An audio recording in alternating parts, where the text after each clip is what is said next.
respira profundo. Antes de empezar, deja fuera el ruido del mundo por un momento. Bienvenidos, compañeros y compañeras de camino, a un nuevo encuentro en conciencia interior. Hoy, nos permitimos el regalo de mirar hacia adentro. Hoy nos detendremos a observar un sentimiento que todos hemos experimentado, pero que pocos nos atrevemos a desglosar con honestidad: la ira. Para quienes transitamos este camino de recuperación y despertar, el libro de Alcohólicos Anónimos es tajante en su página 62. Nos dice que, si vamos a vivir, tenemos que estar libres de la ira. El descontento y los excesos violentos de esa locura temporal no son para nosotros. Quizás para las personas que llaman normales, sea un dudoso lujo el permitirse un arranque de furia, pero para nosotros, los integrantes de esta comunidad, estas cosas son simplemente veneno. La ira no actúa sola, está íntimamente ligada a otros tres gigantes del alma. Colabora con el miedo en la destrucción y en el sufrimiento. Observen cómo se transforma según con quién se junte.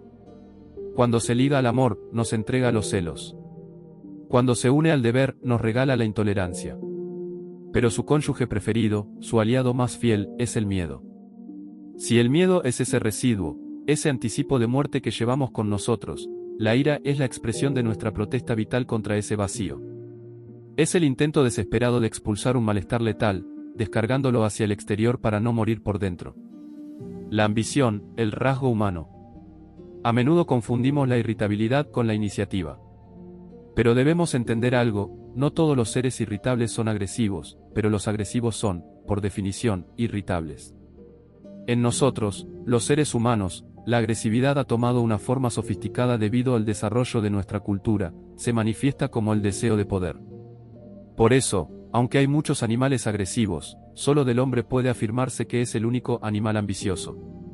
No nos conformamos con ser y seguir siendo, aspiramos a ser más, a poder más, convirtiéndonos en acaparadores de poder. Hay personas que se transforman en acaparadores de labor o incluso de virtud. Cambiamos los valores, buscamos dinero, fama, pureza, saber o belleza, todo para obtener ese brillo que nos haga sentir superiores. Pero irónicamente, porque ambicionamos tanto, terminamos siendo víctimas de temores y miedos mucho mayores. Solo el hombre es capaz de destruirse y de asesinarse a sí mismo por esa ansia de dominio. ¿Qué falta para que nazca la ira? Es obvio que no podemos sentir ira sin antes haber sentido miedo. La chispa de la iracundia se enciende solo cuando surge un obstáculo, cuando algo vulnera nuestro yo, cuando lo limita o lo menosprecia. En el momento en que nos vemos entorpecidos o fracasados en nuestro propósito, la ira despierta. Y cuidado, cuanto mayor haya sido la ofensa o la herida, y cuanto más tiempo hayamos contenido esa reacción, más larga y devastadora será su manifestación final. A veces, la ira es astuta y se viste de seda, se disfraza de sed de justicia.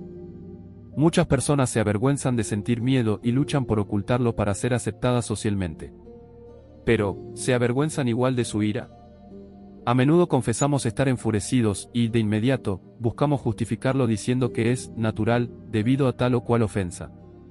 Llamamos actos reparadores a lo que en realidad son excesos de venganza. Quien actúa buscando hacer justicia por su propia mano, está obedeciendo, quizás sin saberlo, a los siniestros impulsos iracundos. Incluso en nuestra comunicación diaria, la ira encuentra un refugio: la crítica. Criticar, en esencia, es decidir acerca del valor de algo. Pero para la mayoría de los mortales, criticar no es juzgar con sabiduría, sino simple y llanamente hablar mal para desvalorizar. Bajo esa actitud se oculta la envidia, y la envidia lleva en sus entrañas una carga colérica inmensa. Sin embargo, compañeros, hay una crítica que merece respeto. Es la crítica justa, constructiva y bien intencionada que cumple con 4 condiciones que hoy los invito a practicar. Ser humana, hecha desde la comprensión, buscando la objetividad. Ser veraz, basada estrictamente en hechos comprobados. Ser franca, dirigida directamente al autor, dándole la oportunidad de defenderse o enmendarse. Ser constructiva, no solo señalando el error, sino indicando el camino hacia la perfección. Toda crítica es, en esencia, un proyectil. A veces lo lanzamos hacia afuera, hacia los demás, pero con frecuencia el impacto ocurre en el interior. Cuando la crítica se dirige hacia uno mismo, obedece, muchas veces sin que lo sospechemos, al impulso destructivo y corrosivo de la ira. Esa rabia interna se disfraza de autodesprecio, es la voz que susurra: no valgo nada, soy un fracasado. Es, en última instancia, la afirmación de que nuestra propia vida no merece ser vivida. Esta actitud de crítica sistémica no es solo la reacción de alguien iracundo, sino una postura premortal. Su único antídoto es la actitud creadora, esa que nace con el despertar del amor, el único estado al que tanto la ira como el miedo temen por igual. A veces, la ira no tiene el valor de mostrar su rostro y elige la máscara de la ironía. El ironista es, en realidad, un iracundo que no osa manifestar abiertamente su descontento. Se esconde tras un falso humorismo, pero en el fondo late algo sádico y perverso. Su objetivo no es la risa, sino la humillación. Intenta demostrar su superioridad intelectual sobre el adversario mediante la burla. Lo hace de un modo cobarde, ocultando la ofensa de tal forma que, a veces, es más percibida por quienes observan que por el propio interesado. Esa misma cobardía explica por qué la ironía se ejerce con especial saña en ausencia del otro, allí donde la víctima no puede replicar. Es crucial no confundir el humorismo con el buen humor. El primero es solo un mal humor que intenta imitar la alegría. Si exploramos detenidamente la vida de los grandes humoristas, descubriremos con frecuencia a seres hipocondríacos, resentidos y carcomidos por la envidia, personas incapaces de resistir una crítica seria o de realizar una obra generosa. El humorista es, en el fondo, un iracundo que ha fracasado. Sobre el cimiento de sus miedos y su escepticismo, construye una estructura de comentarios jocosos para mendigar el elogio ajeno, diciendo en broma lo que los demás no se atreven a decir en serio. El humorista no se mete con lo que ama, sino con lo que odia. Su gracia no nace del amor, sino de la ira y de una profunda impotencia. Frente a esto, surge el auténtico buen humor, una actitud optimista y benévola. Es la capacidad de ver el lado alegre de la existencia, creando y esparciendo una risa eufórica que ilumina a quienes la rodean. Hay quienes confunden la soberbia con el orgullo, pero son naturalezas distintas. El orgulloso, satisfecho de sí mismo, suele intentar disimular su defecto. En cambio, el soberbio lo escupe.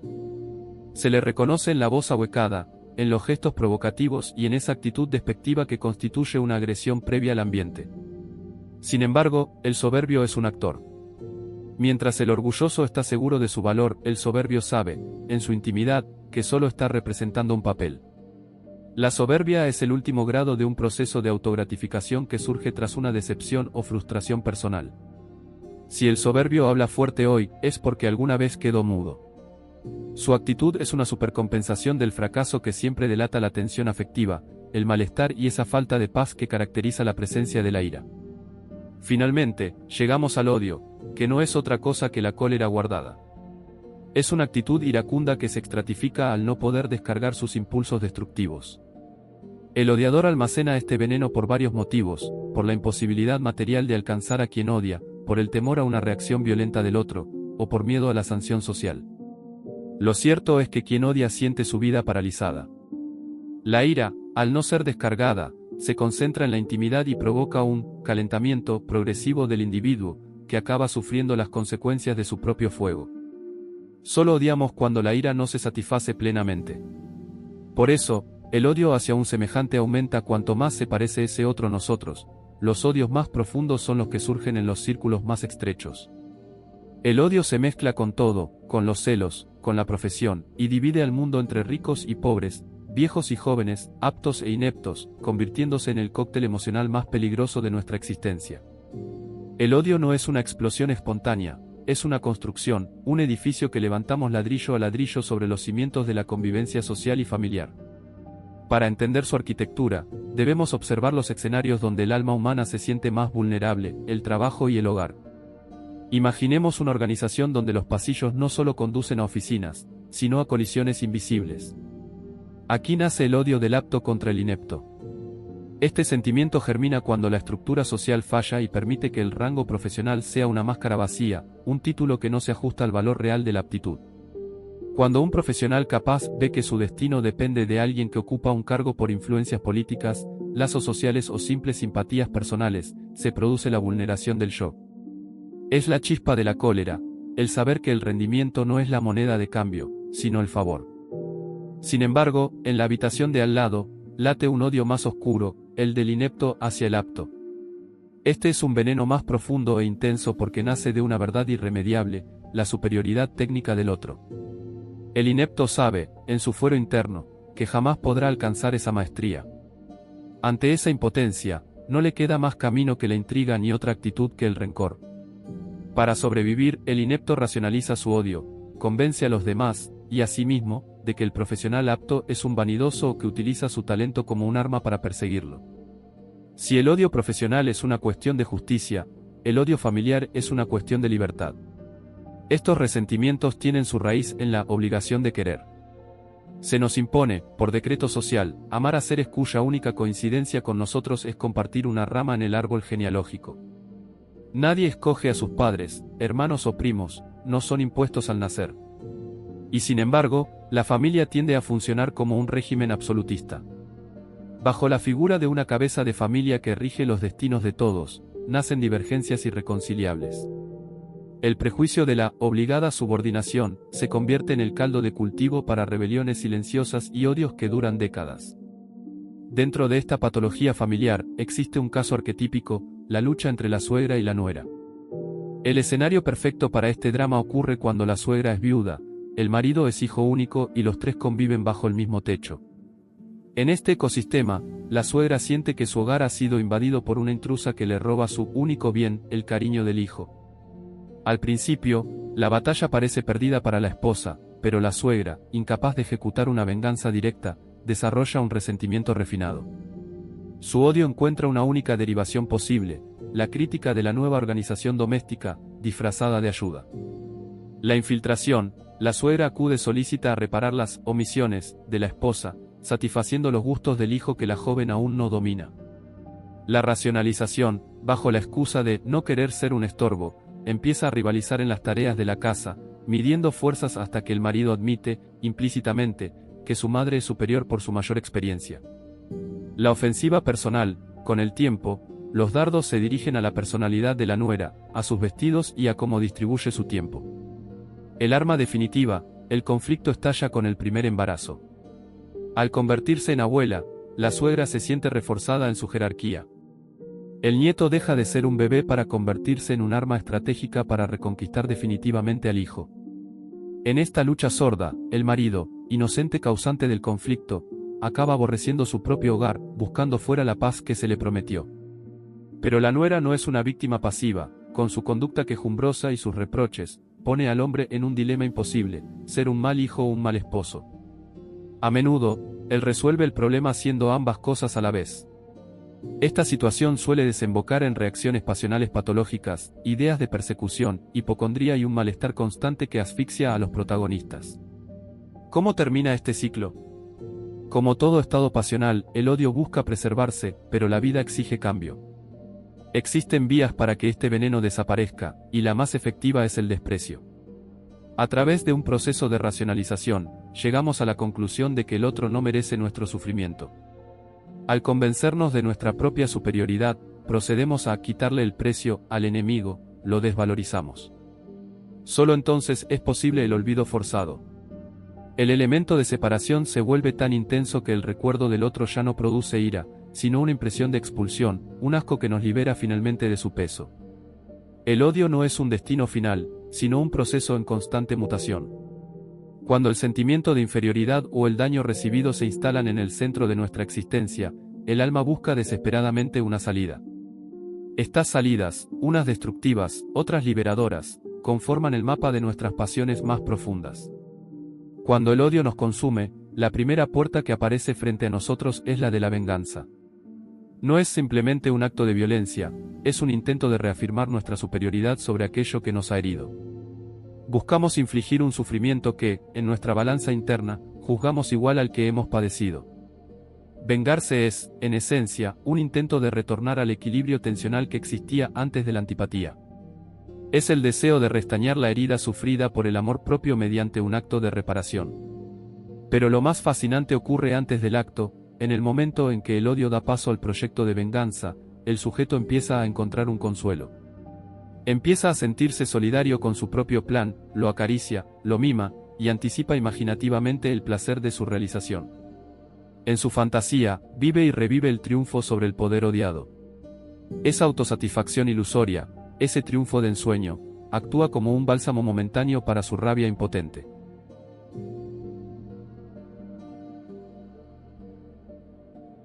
Sin embargo, hay un camino mucho más oscuro donde el odio se pudre y se convierte en resentimiento. Para que este veneno se infiltre en el espíritu, deben cumplirse 3 condiciones fatídicas. Que el sujeto haya alimentado una probabilidad real de triunfo sobre el odiado. Que esa oportunidad se haya perdido, no por destino, sino por falta de coraje. Que el sujeto, con una sed de venganza que ya sabe sin esperanza, perciba su propia inferioridad y se niegue a aceptarla. En este estado, el individuo termina odiándose a sí mismo mucho más de lo que odió originalmente al otro. Nada externo puede devolverle la paz, pues su rabia se magnifica por un proceso de autoinducción. Curiosamente, cualquier gesto de generosidad, conciliación o complacencia por parte del enemigo solo sirve para empeorar el resentimiento, pues le recuerda su propia incapacidad de haber vencido. El resentido se vuelve entonces masoquista, aumenta sin cesar sus propios motivos de sufrimiento, como si quisiera castigarse por su cobardía o por su ineptitud para reparar su yo vulnerado. Su única salvación sería borrar el pasado y olvidarse de sí mismo, pero ambas tareas le resultan imposibles. A pesar de la oscuridad, el tránsito de la repulsión a la atracción es posible. El odio y el afecto comparten una raíz común, el interés interpersonal recíproco. El puente que permite cruzar de un abismo a otro es el perdón conciliatorio. Esta transformación se produce con singular facilidad cuando el objeto odiado pierde su poder de intimidación. Para perdonar, es preciso que sintamos en nuestra intimidad una impresión de seguridad, de potencia y de superioridad de valor frente a quien nos dañó. En ese instante, surge un deseo genuino de asegurar la tranquilidad futura. En el perdón sincero no hay solo una desaparición de la ira, sino un brote de amor. Se revela una verdad oculta: el odiador, en realidad, siempre valoró al odiado. Ese aprecio estaba simplemente prisionero por la violencia de los 2 gigantes, el negro, el miedo, y el rojo, la ira. Perdonar es liberarse de esa doble presión para ingresar en el luminoso halo del afecto. Es una de las vivencias más excelsas del alma, revivir y trascenderse. Dominar estas fuerzas no significa anularlas, sino aprender a usarlas. El reto del ser humano es la alquimia emocional, usar el miedo sin que nos anule, usar la ira sin que nos consuma y usar el amor sin que nos excite hasta el descontrol. Es difícil, pero no imposible, transformar los vicios en virtudes. La ira, ese gigante rojo, constituye el puente entre el miedo y el amor. Si logramos dirigir su potencialidad destructora, puede transformarse en un impulso laborioso. Esa misma energía, debidamente canalizada, es la que nos lleva a conquistar la naturaleza y a lograr los progresos científicos, técnicos y artísticos. Al crear cultura, nos sentimos más seguros y menos amenazados por el fracaso. La rabia se convierte en trabajo, el fuego, en luz. Finalmente, debemos hablar del mal humor, esa propensión iracunda que contamina la vida cotidiana. El malhumorado es, en el fondo, un pesimista y un miedoso que se niega a ser analizado objetivamente. Su característica principal es la falta de autocrítica. Quien lo padece admite tener mucho genio, pero nunca reconoce que es un mal genio. Por el contrario, disfraza su irritabilidad con una supuesta devoción a los valores más puros. Se dice a sí mismo: no puedo sufrir las injusticias. No tolero la hipocresía. Soy un esclavo de la verdad. Sin darse cuenta, su conducta niega lo que afirma, su supuesta búsqueda de justicia lo vuelve injusto, su amor por la verdad lo vuelve exagerado y entrometido. Se convierte en un verdugo de la convivencia bajo la máscara de la dignidad. ¿Cómo combatir esta sombra? No basta con los consejos superficiales de contar hasta 100 o mirarse al espejo. El primer paso es reconocer que el mal humor puede ser una alteración de la sangre. La ciencia nos recuerda que los hipertensos, los hepáticos o los estreñidos crónicos tienden a enfadarse con facilidad debido a una irritabilidad orgánica aumentada. La lucha contra el mal humor empieza por el conocimiento, entender nuestra biología, enfrentar nuestra propia imagen sin disfraces y comprender que, muchas veces, nuestra furia por la verdad no es más que un síntoma de nuestro propio malestar interno. Solo así podremos dejar de sufrir y, lo más importante, dejar de hacer sufrir a los demás. Para alcanzar la verdadera libertad y no sucumbir ante las afecciones del ánimo que hemos explorado, el odio, el resentimiento y la ira, es imperativo adoptar una actitud mentalmente higiénica. Este proceso no es un barniz superficial de buenos modales, sino una reforma profunda del carácter que comienza con un mandato fundamental: ponernos de acuerdo con nosotros mismos. Existe una ley psicológica ineludible: quien vive en paz consigo mismo, no tiene la necesidad de inquietar a los demás. El conflicto externo es casi siempre el eco de una guerra civil interna. Es común, especialmente en ámbitos de recuperación como Alcohólicos Anónimos o en cualquier espacio de lucha contra las pasiones desbordadas, que el individuo confunda su temperamento con su fortaleza. Conviene recordar con insistencia que ni la violencia verbal ni la obstinación ciega son signos de superioridad vital.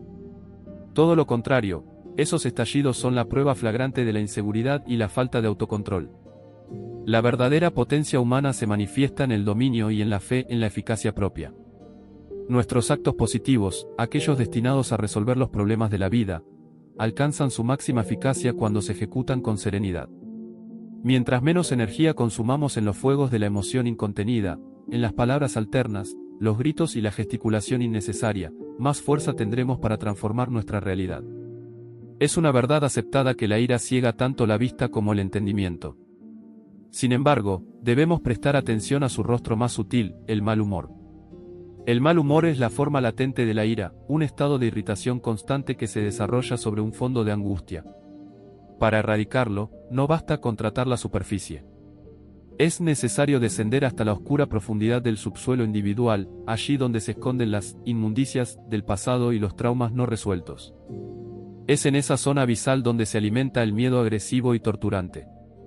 Solo mediante una limpieza de esos cimientos, eliminando los residuos que nutren nuestra negatividad, podemos aspirar a una estabilidad duradera. ¿Cómo pasamos de una actitud aniquiladora a una exploradora? La llave maestra es la curiosidad. En lugar de reaccionar ciegamente ante la provocación, el espíritu despierto elige explorar la causa de su reacción. Esta curiosidad marca la vía por la cual la ira puede ser, finalmente, domesticada.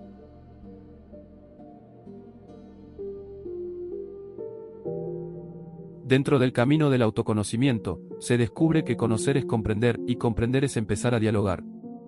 Cuando el diálogo sustituye a la confrontación, el lenguaje se vuelve estimativo. Es en este punto donde ocurre una metamorfosis casi física. Los gestos y ademanes, antes cargados de una agresividad eléctrica, se transforman en movimientos de una firmeza tranquila. El ceño, antes contraído por la sospecha, se vuelve un ceño atento, dispuesto a la escucha y al aprendizaje. Las manos, cuya memoria muscular guardaba el impulso de estrangular o destruir, descubren una nueva vocación, la de moldear y construir. La lengua, que antes era un arma para acumular insultos e hirientes verdades a medias, se libera para cantar la alegría de ascender hacia los planos de la creación. El destino final de esta evolución es el paso de lo destructivo a lo productivo. Se trata de una transmutación de la energía vital, pasar del fuego quemante, que todo lo reduce a cenizas, al calor secundante, que permite que la vida germine. Es el tránsito del golpe que hiere al contacto que forma. Al final de este ascenso, el individuo ya no busca la victoria sobre el otro, sino la armonía con el todo. Al limpiar su subsuelo y domesticar a sus gigantes internos, descubre que la paz no es un estado pasivo, sino la actividad más alta a la que puede aspirar el alma, la capacidad de crear, de amar y de vivir en un estado de perpetua higiene espiritual. Aquel que logra esta maestría no solo deja de sufrir, sino que se convierte en una fuente de orden y luz para todos los que le rodean.